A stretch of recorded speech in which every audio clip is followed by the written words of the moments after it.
Du côté de la France, d'où nous avons en direct Vincent Huge. Il est journaliste indépendant, essayiste. Il est également enseignant à Sciences Po. Il est en direct.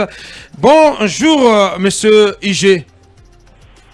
Oui, bonjour à tous et bonjour à toutes vos auditeurs et auditrices. Bienvenue sur Film FM. Allez-y, première question, cabinet Fofana. Merci, monsieur Huge. Est-ce qu'il faut aujourd'hui, eu égard à la montée, disons, des putschs en Afrique de l'Ouest, craindre une sorte d'épidémie des coups d'État quand on sait déjà que le Burkina, le Mali et la Guinée sont tombés et au sommet d'hier, 3 chefs d'État étaient absents. Auquel sommet?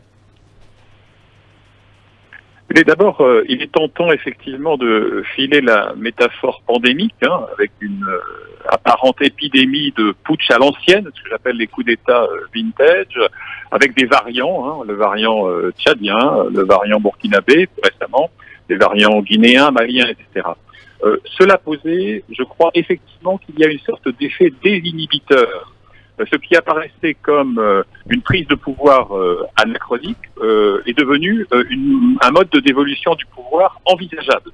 Et je pense qu'il y a une sorte de dynamique qui s'est faite parmi des officiers trentenaires et quadragénaires qui s'aperçoivent qu'au fond, quand le pouvoir civil est extrêmement faible, défaillant, quand il apparaît comme incapable de remplir ses missions cardinales, notamment de sécurité et de bien-être basique pour les citoyens, eh bien après tout, le putsch que l'on croyait relégué aux oubliettes de l'histoire redevient une sorte de mode d'accession au pouvoir envisageable. Et au passage, j'attire votre attention sur le fait que les images, si vous les mettez bout à bout, des différentes proclamations des prises de pouvoir, Mali à 2 reprises d'ailleurs, Guinée, Burkina Faso, il y a quelque chose d'assez ébouriffant à mesurer le caractère archaïque de ces officiers en treillis de combat venant lire laborieusement un communiqué sur les écrans de télévision. Mais, ayant dit cela, je dois souligner aussi qu'il ne faut pas céder au simplisme. Chaque situation que je viens d'énoncer et que vos auditeurs connaissent parfaitement, eh bien, chaque situation répond à des spécificités nationales. Et par exemple, et je m'arrêterai là-dessus, il va de soi que le moteur de la prise de pouvoir en Guinée n'est pas le même que ce qu'on a pu voir au Burkina et au Mali, par exemple. Oui, Guinée, justement. Ouais. Il est parfait. Oui. Oui, je disais justement, oui. C'est-à-dire que au Mali, il est clair que l'entêtement, je dirais quasiment suicidaire, d'Alpha Condé à manœuvrer pour briguer un 3e mandat a été un élément déclencheur incontestable du désaveu populaire.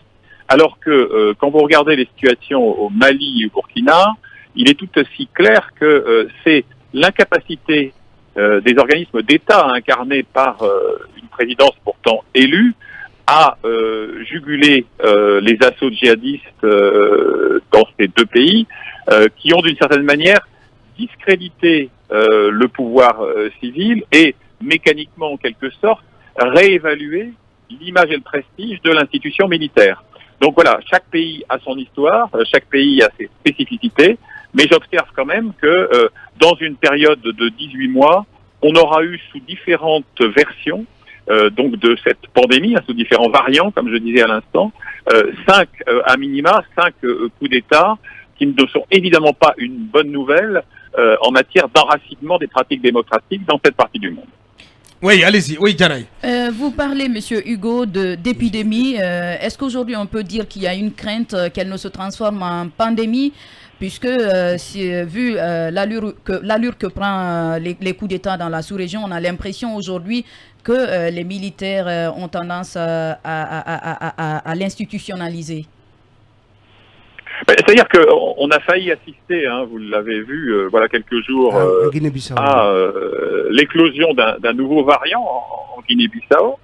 Bon, là, il s'agit d'une tentative de putsch qui a avorté, mais après des combats meurtriers.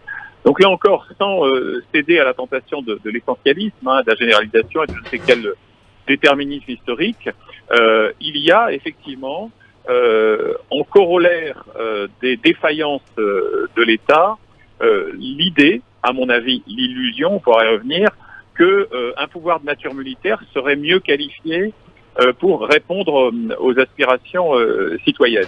Bon, le problème, il est le suivant, c'est que, regardez, prenez le cas du Mali et du Burkina Faso.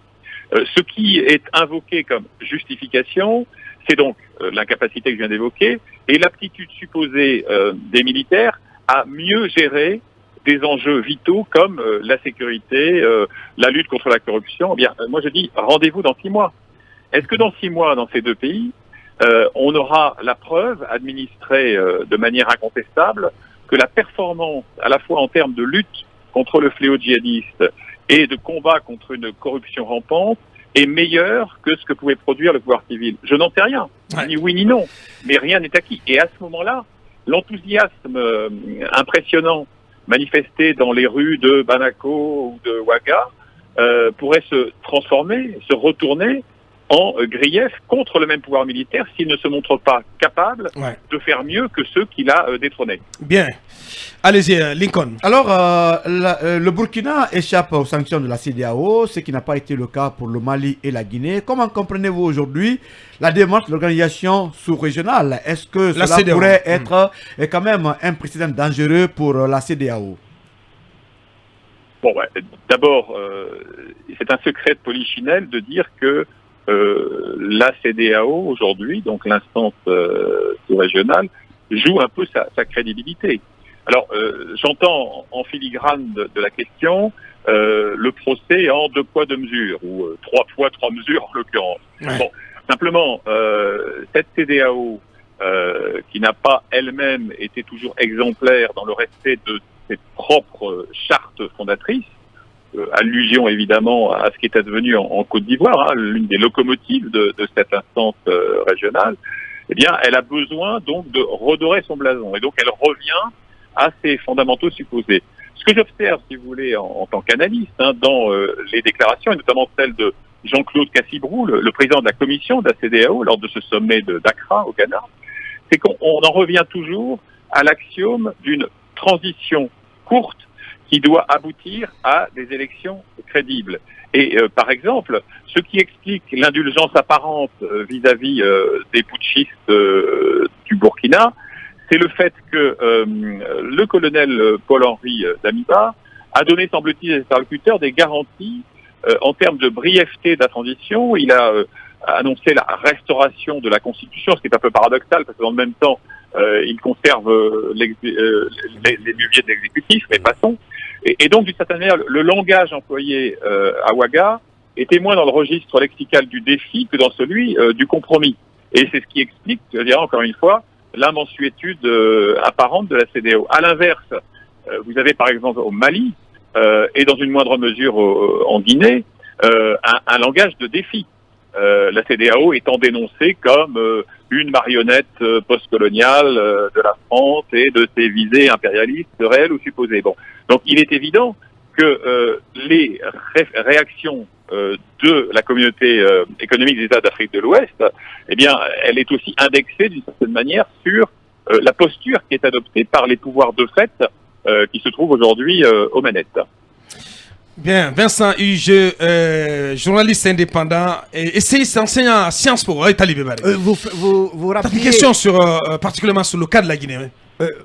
Sur le cas de la Guinée, vous rappeliez tantôt un peu ce langage de défiance de la junte guinéenne vis-à-vis de la CEDEAO. Est-ce que vous comprenez, disons, l'impatience de la CEDEAO à voir les choses se clarifier par rapport à la transition en Guinée, parce que 5 mois notamment sur après, la question de la durée. 5 mois après, il n'y a pas de durée, il n'y a pas de calendrier. Je cite, pour répondre à cette relance, les propos donc de Jean-Claude Cassibrou au sujet du cas guinéen.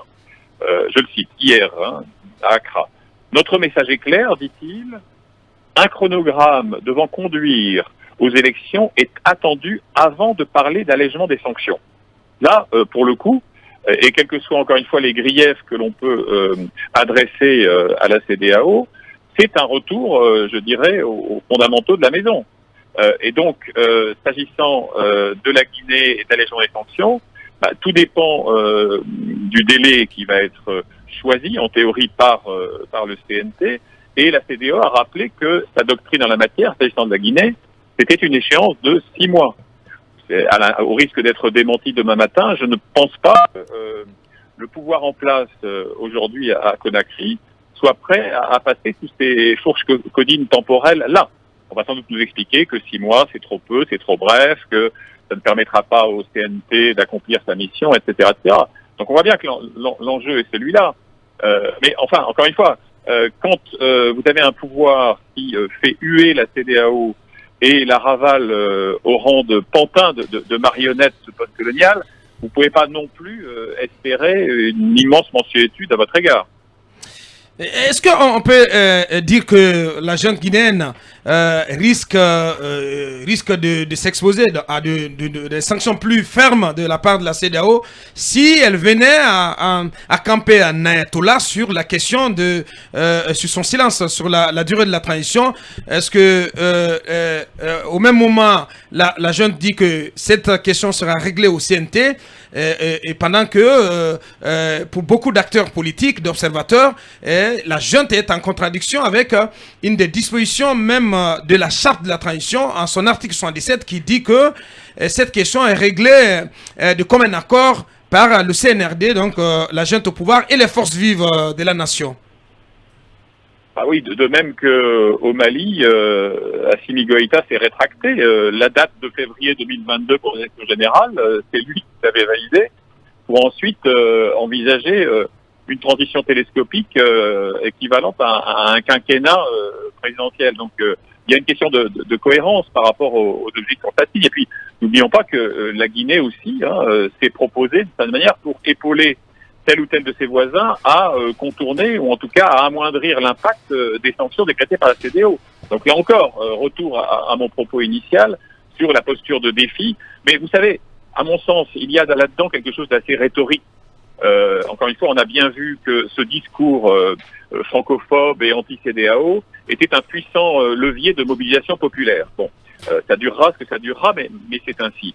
Et puis après, il faut passer aux choses sérieuses, c'est-à-dire que personne dans la région n'a intérêt à la perpétuation de cette sorte de belligérance diplomatique entre des pays de cette importance et qui jouent par ailleurs des rôles économiques cruciaux dans les échanges, qu'ils soient côtiers ou enclavés.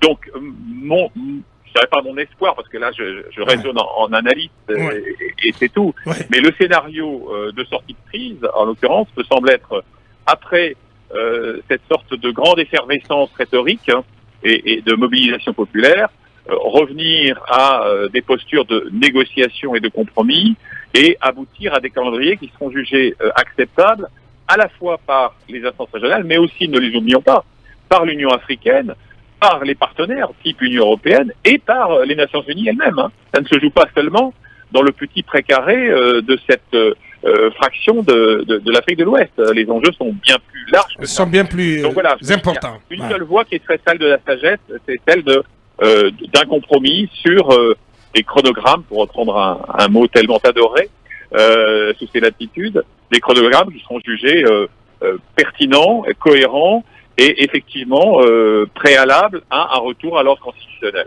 Bien. Dernière question, Mohamed Kaba. Alors, mon cher Vincent, le Mali expulse l'ambassadeur de la France résident au Mali. Est-ce qu'on pourrait assimiler cela comme un camouflet pour votre pays? Et la seconde question, vous avez peut-être suivi toute l'actualité politique guinéenne à distance. Et Alpha Condé n'est plus aux affaires. Que retenez-vous de l'homme? Est-ce que vous l'avez côtoyé? Sur le renvoi de l'ambassadeur de la France, donc vous avez 30 secondes. Bon, alors on va faire court et concis, on va essayer en tout cas. D'abord, vous savez très bien que l'invitation entre guillemets à quitter le pays dans les 72 heures, dans l'échelle des peines diplomatiques, ça vient juste en deçà du renvoi immédiat et de la fermeture autoritaire de la chancellerie, et c'est très au-delà de la simple convocation au ministère des Affaires étrangères pour s'entendre dire le déplaisir que telle ou telle prise de position a pu susciter. Bon, c'est assez classique, mais honnêtement, moi, si vous voulez que la junte malienne recourt à la fois à cette rhétorique, à ce type de pratique hostile, ça peut se comprendre, ça s'explique très bien, encore une fois, par le facteur mobilisation populaire que j'évoquais tout à l'heure. Moi, ce qui me gêne davantage, et j'ai d'autant moins de tracas à vous le dire que je l'ai dit publiquement dans mes chroniques télé ou dans certains papiers, c'est que des officiels français aient choisi un registre hostile de même nature avec une sorte de surenchère rhétorique qui ne mène nulle part. Donc là aussi, je pense que on va calmer le jeu. J'ajoute simplement que Joël Meyer était extrêmement apprécié, y compris des Maliens, et que c'est pas nécessairement une bonne nouvelle pour le pays et pour l'avenir. Mais bon, je vois ça comme un épiphénomène. Sur la deuxième question, oui, moi, vous savez, Alpha Condé, je l'ai croisé, notamment dans sa période, sa très longue traversée du désert parisienne, bon, pas si inconfortable que cela, son amitié avec Bernard Kouchner, son disciple du lycée Turgot, etc., tout ça est bien connu.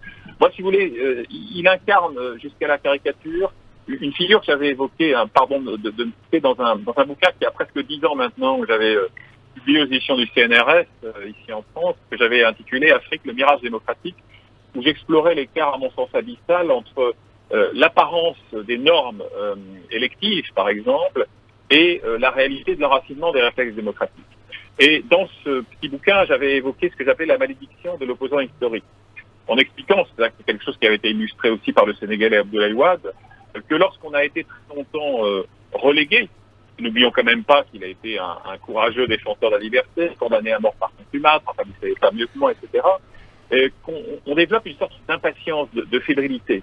Et lorsqu'enfin on accède au pouvoir dont on estime avoir été injustement privé par l'arbitraire du pouvoir en place, eh bien on peut se montrer cassant, autoritaire, suspicieux, méfiant, voire parfois méprisant à l'égard de ses collaborateurs. Et pour moi, Alpha Condé, hélas, tenu de ce qu'il a pu incarner pendant plusieurs décennies, il est l'archétype de cet opposant historique qui vient bientôt aveugler sur le thème, pardon pour la formule un peu triviale, mais décidément ce peuple ne me mérite pas, quoi. Il y avait quelque chose dans ses déclarations, dans son attitude, dans les interviews, etc., qui renvoyait à ça. Donc je dirais que, hélas, il a été l'artisan de sa propre déchéance politique. Bien. Il a creusé à grands coups de pelle le tombeau de sa destinée présidentielle. C'est navrant, mais c'est comme ça. Et il n'y a pas manqué d'amis pour lui dire. Il s'est même brouillé avec certains de ses amis français les plus proches, parce que ceux-ci avaient eu l'outrecuidance d'attirer son attention sur l'impasse dans laquelle il s'engouffrait. Bien. Vincent Hugeux, journaliste indépendant, essayiste, enseignant à Sciences Po et puis auteur de plusieurs ouvrages dont Kadhafi et puis le tout dernier Tyran d'Afrique, les mystères du despotisme colonial. Grand merci à vous Vincent, merci d'avoir pris la parole chez nous ce matin. L'émission continue.